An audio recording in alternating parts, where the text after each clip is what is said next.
आज आप सभी को सुनाते हैं एक बहुत ही दयालु महाराज की कहानी। एक राजा साहब थे। वो बहुत ही प्रजा के पालक थे, बहुत ही दयालु थे और बहुत अपनी प्रजा का ध्यान रखते थे। और वो अपनी प्रजा से पूछा करते थे कि हमारे शासन में कोई कमी तो नहीं है, किसी को कोई दुख तो नहीं है। जिससे भी महाराज पूछते, वो महाराज से यही कह देता, नहीं महाराज, आप बहुत ही दयालु हैं और आपके राज्य में हमको सबको किसी को कोई कष्ट नहीं है। राजा साहब के मन में यही आता था कि शायद हमारी प्रजा हमारे भय की वजह से हमारे मुंह पर ऐसा कह देती है। हो सकता कोई हमें अवगुण हो। और इसका पता जो है राजा साहब अपनी प्रजा से लगाते ही रहते थे।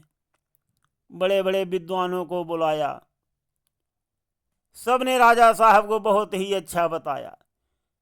फिर भी महाराज को संतोष नहीं हुआ।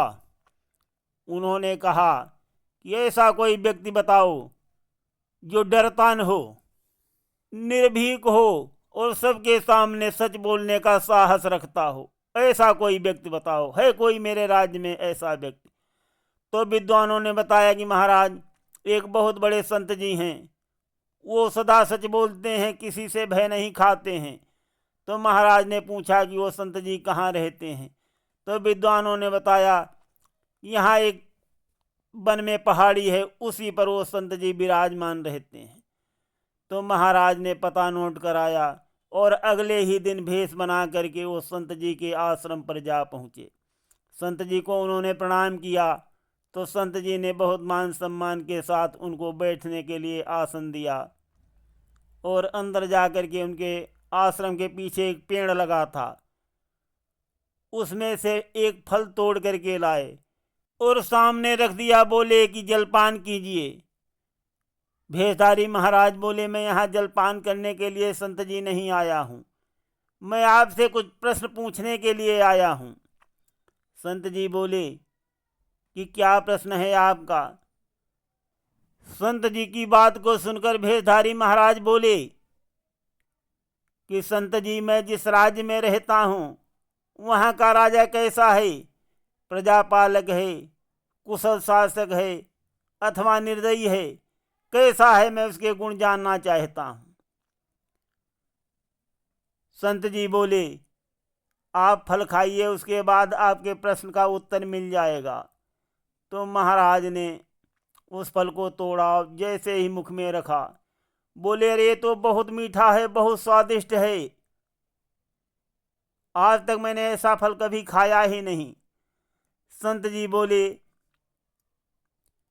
कि जहाँ आप रहते हो वहाँ का राजा जो है बहुत ही अच्छा है, बहुत ही न्यायी है और बहुत ही गुणवान है, बहुत ही दयालु और प्रजा का पालक है।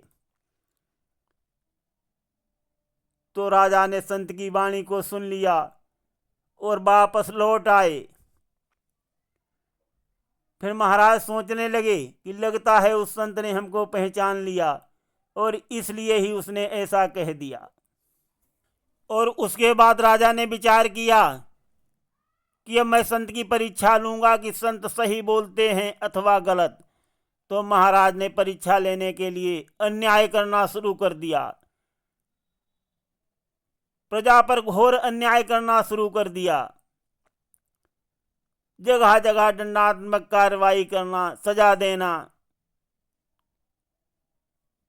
बहुत प्रजा को प्रताड़ित करने लगे। बहुत अनाप शनाप प्रजा के ऊपर कर लगा दिए और बहुत जल्दी ही प्रजा में त्राही त्राही मच गई। सब त्राही त्राही करने लगे, राजा घोर अन्याय करने लगे, निर्दोषों को सजा देना, कठोर कार्रवाई करना, चारों तरफ अत्याचार फैलाना। राजा के जुर्मों से परेशान होकर के जनता जो है अंदर ही अंदर उनकी घोर निंदा करने लगी। एक ही साल में राजा ने जनता के साथ अन्याय करने की सारी हदें पार कर दी।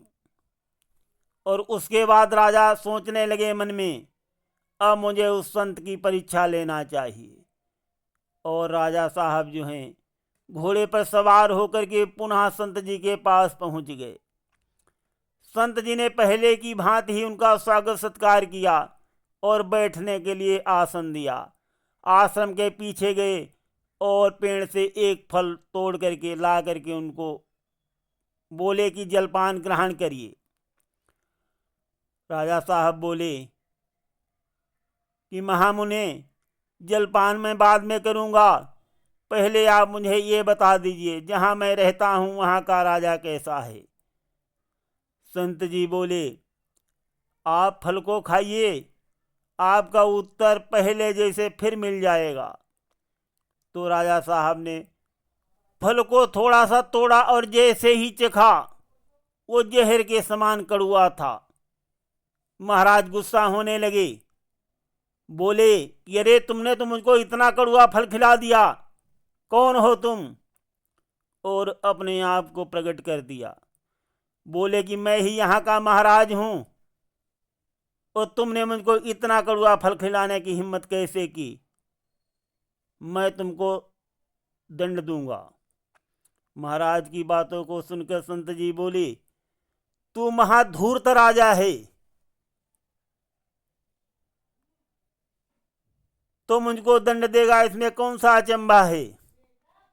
जो भी तुझको दंड देना है वो तू दंड दे मुझको।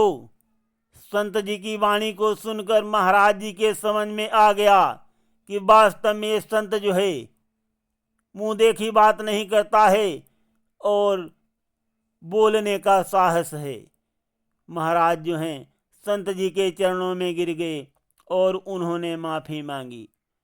और फिर जो भी जिस कारण महाराज ने ऐसा किया था सब कारण गुरु जी को बताया, तो उन्होंने आशीर्वाद दिया।